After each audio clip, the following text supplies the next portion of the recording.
Hello viewers. In the last class, I had introduced to you the drama by Wole entitled Kongi's Harvest. And in that class, I had explained to you the basic features of that drama. In today's class, let me take you to a deeper understanding of the same drama. We must remember that Wole Soyinka's plays are more complex than what they appear to be on the surface. In the first part, we had seen that the play deals primarily with a conflict between modern dictatorship and the traditional rule which it had substituted. Superficially, this may be the central theme, but when we analyze the play a little deeper, we read that it has much more implications.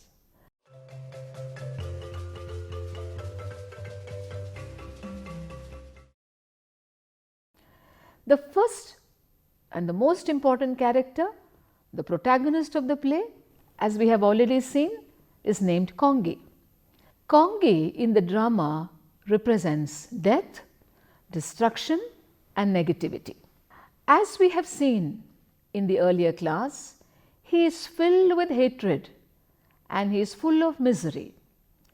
He envies the spiritual authority of the Oba in the minds of the people, but he does not understand the burden and responsibility which comes with such a spiritual authority. His power is not rooted in tradition, and even in the minds of the people, he is merely a secular head. Kongi's regime survives not on any positive contribution, but on its propaganda machinery. His fasting is more of a publicity gimmick. Kongi's scholarship and authorship certainly belong to a world of fantasy. Kongi is compared to a monster child who devours his mother. For example, in the drama we come across the part where his own mother says that Kongi's head became too swollen for pillow. Kongi stands humiliated and condemned despite his power, because his rule is based on death. It is not life-giving. Instead, it draws the life out of people. Instead of removing the poison from people's lives, he serves them punishment and death. Kongi's retreat to the forest appears barren and sterile as a place of compelled deprivation. Kongi thrives on sycophancy. He enjoys being flattered by his followers.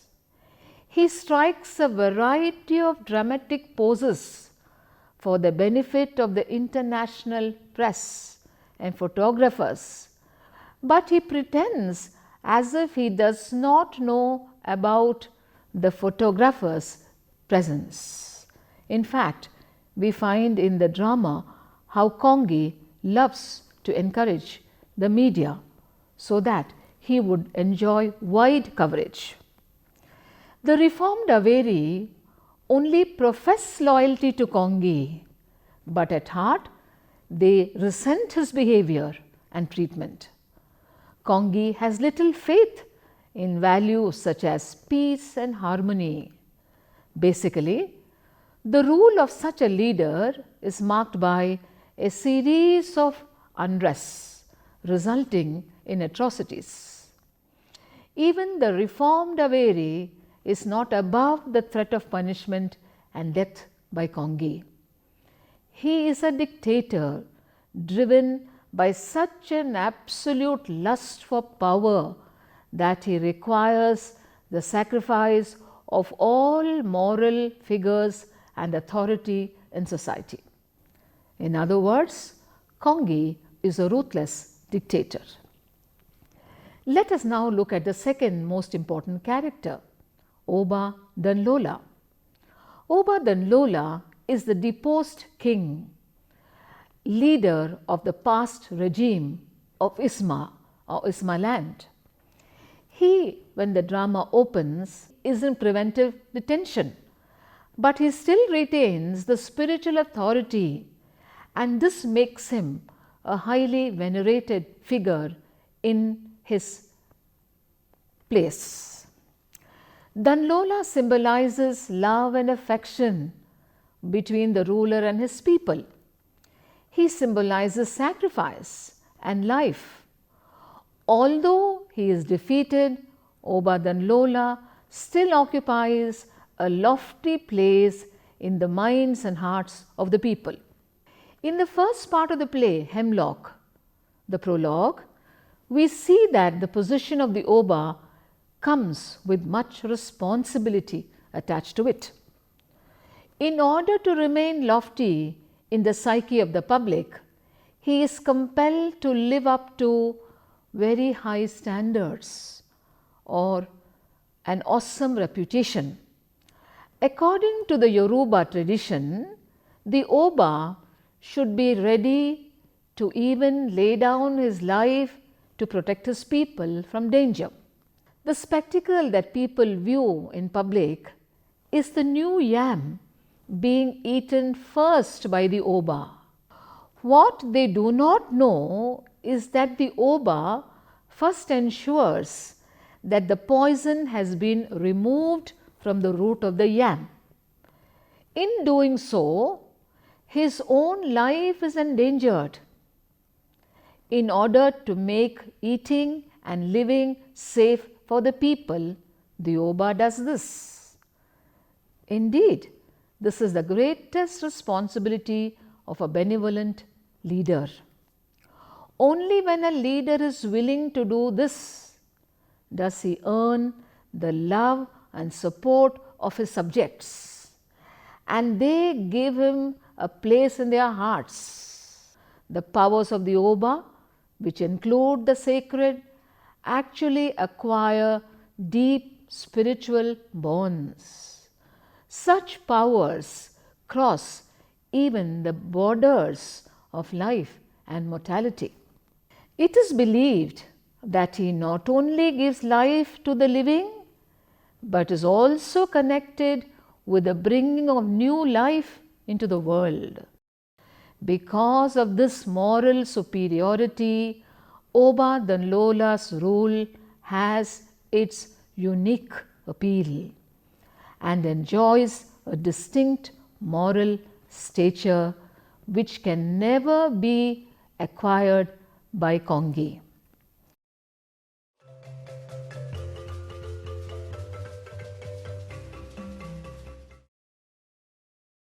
Let us now look at the third important character named Daodu.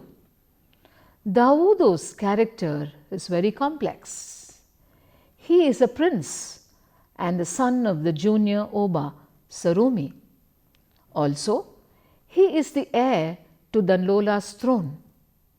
He symbolizes hope for the future.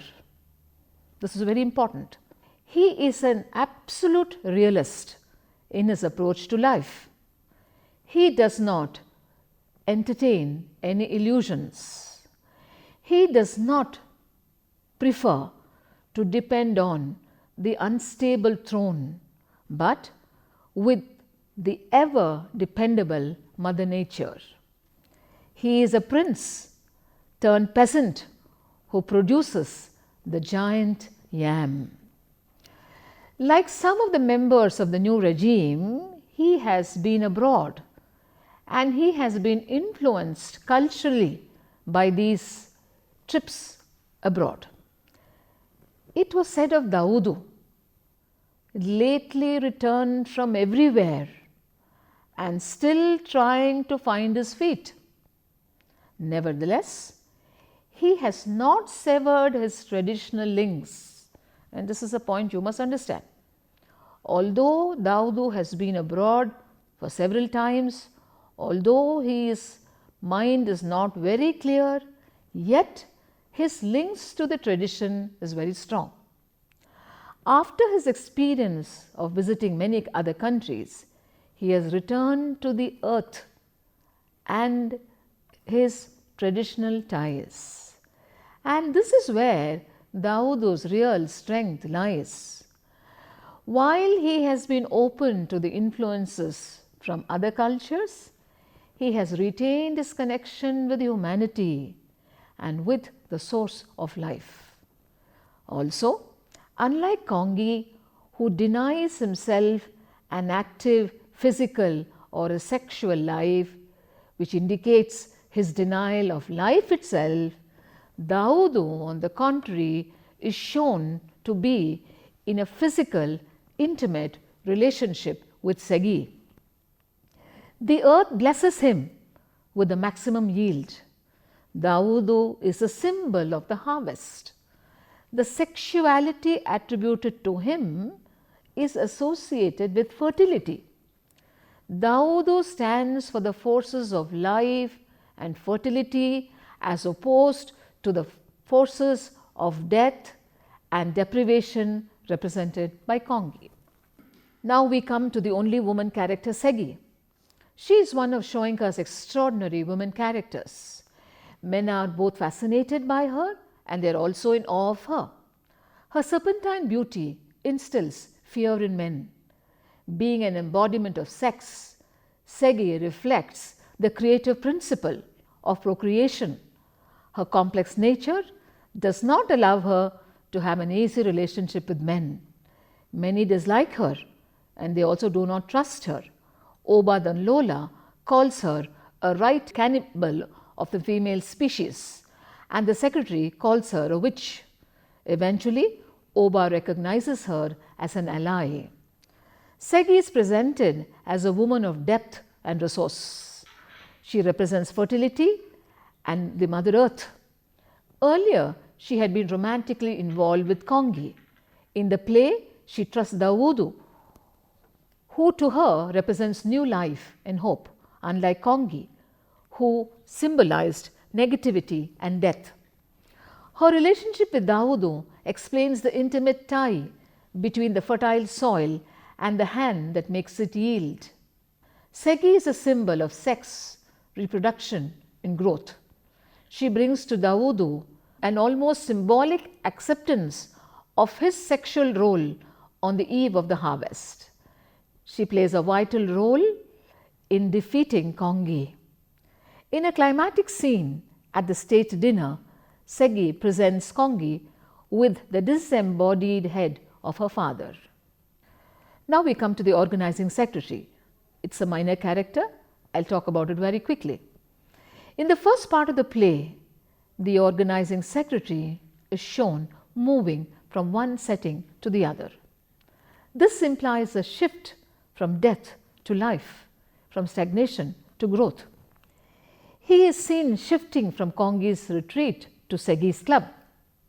Actually, he negotiates between the forces of life and the forces of death. In dealing with them, he remains dispassionate. He can partake of life superficially, he drinks beer at Segi's club, but the nature of his job does not permit him to indulge in life. He functions as a mediator between two opposing forces. His job is to persuade Oba Danlola to surrender his power publicly to Kongi, as he feels that Oba Danlola is a difficult person to handle. But he has to cajole him into this public act. His action not only dethrones him from power, but also from the hearts of the people. The members of the Aweri accuse him of bribery and corruption in Kongi's council.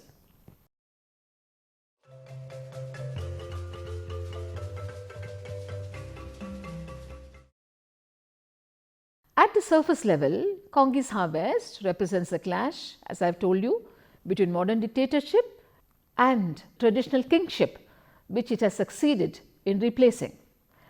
But the meaning goes much deeper. It is ultimately a representation of the clash between life-giving forces and death-producing forces. The conflict between Oba Danlola, the deposed king, and the megalomaniac dictator Kongi assumes metaphysical dimensions. The opening section, Hemlock, presents the theme. Hemlock, which reminds us of the death of Socrates, marks the enforced end of ancient wisdom.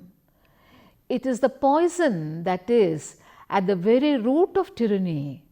The satirical anthem analyzes the theme. The pot that will eat fat, its bottom must be scorched. The squirrel that will long crack nuts, its footpad must be sore. The sweetest wine has flowed down the tapper's shattered shins. The Yoruba proverb says, one has to pay the price to attain a goal. The final couplet says about the colossal waste of human energy while no purpose has been served. Isma land is the land of isms. Each ism represents a political party or an ideology. The new regime survives not on any positive contribution, but on its propaganda machinery. The government loudspeaker occupies a central position in the political framework. Kongi has a word factory and is accompanied by the right and the left ears, EARS, ears of the state. That is, Kongi collects information through the official ears. Kongi's scholarship and authorship certainly belong to the world of fantasy. Sloganeering or slogan speaking by empty barrels like Kongi is the target of Soyinka. The deposed king Oba Danlola still retains his spiritual authority with a difference. He symbolizes love and affection between the ruler and his people. The harvest festival is the bone of contention. It has been the king's privilege to take the first yam of the season, which will be offered to him ceremoniously. Kongi wants it himself, and he insists on Danlola presenting it to him with his own hands in full public view of the people. Sarumi explains the principle behind the ceremony of the new yam. The function of the ruler is to provide ideal conditions of life for his people, even at the risk of his own life. He sucks the poisonous elements from the new yam and draws out all the harmful effects the new crop might contain. Kongi is fascinated only by the ceremonial aspects, but not the spiritual aspect. Only when a leader is willing to sacrifice for his people does he enjoy the love and respect of his subjects, and then he gets a place in their hearts. This is a very significant concept in Kongi's harvest. Prince Daodu symbolizes the hope for the future. He produces the giant yam. Daodu is a symbol of harvest and fertility, but Kongi's camp represents barrenness and starvation. Segi represents fertility and the Mother Earth. Her relationship with Daodu explains the intimate tie between the fertile soil and the hand that makes it yield. Thus, Segi plays a vital role in defeating Kongi. Segi is full of vitality despite her complexity. Conspicuous for her femininity, she represents the life principle. Even the heir apparent Daodu suggests life and growth, as he is very positive in his attitude. As he works the land, he is in proximity with the source of life. The conclusion of the play leaves no hope in us for the purging of such societies. The struggle by Daodu and the others to overcome Kongi's destruction is doomed. This futility of action is first hinted in the Proverbs of Hemlock, the opening scene. Even Daodu and Segi, who are the only ones courageous enough to openly condemn Kongi's rule, they end up as victims of the predicted general clampdown, indicated by the iron grating that clamps on the ground at the end of the play.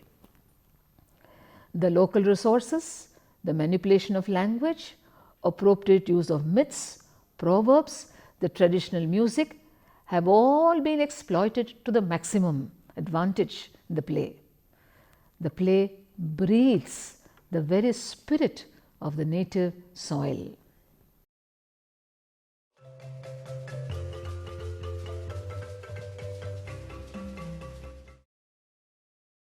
Let us now look at the significance of some of the Yoruba proverbs which Soyinka has used in the play. Soyinka draws on Yoruba mythology, ritual, dance and proverbs. The plot of the play Kongi's Harvest is woven around the New Yam festival in a manner typical of traditional Yoruba ritual. Oba Danlola's speech is rich in proverbs, and this shows him as a leader at home with his people, unlike Kongi, who speaks above over the heads of his followers. The prologue or hemlock is the opening section of the play. What takes place in the course of the two parts is revealed in clear images used in Hemlock. The ironical anthem analyzes the theme. The first two images are derived from Yoruba proverbs. The Yoruba proverb says that one has to pay the price to attain a goal. The final couplet says that in spite of the tapper's efforts, the sweet wine flows uselessly away. It indicates that the difficult task of removing Kongi from power meets with failure, and we find that a price has been paid even though the objective is not realized. Therefore, the use of this proverb is very relevant to the play.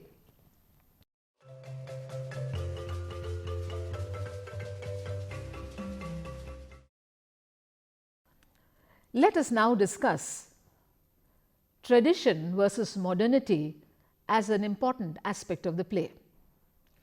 Kongi's Harvest is a very effective play which deals primarily with a conflict between modern dictatorship and traditional rule, which it has substituted. According to Yoruba tradition, the Oba should be ready to even lay down his life to protect his people from danger. Kongi wishes to take over the Oba's authority in the secular as well as in the spiritual realms.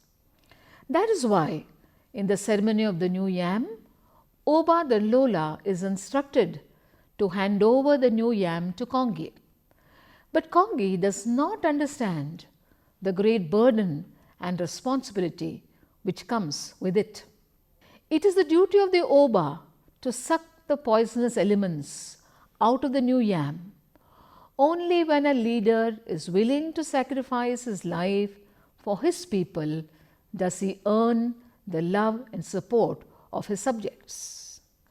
Oba Danlola's traditional old regime has its appeal because of its moral superiority. People feel compelled to be respectful to him. It is believed that he not only gives life to the living, but is also connected with the bringing of new life into the world. Kongi, on the other hand, does not have this kind of relationship with his people. His power is not rooted in tradition and even in the minds of the people. At the end of the play, Kongi stands humiliated and condemned despite his power, because his rule is based on death. It is not life-giving, rather it draws out the life from people. instead of removing the poison from people's life, he deals and imparts punishment and death to his people. This is the conspicuous contrast between the two regimes. Thus, Kongi's harvest is ultimately a representation of the clash between tradition and modernity, or between life-giving forces and life-destroying forces.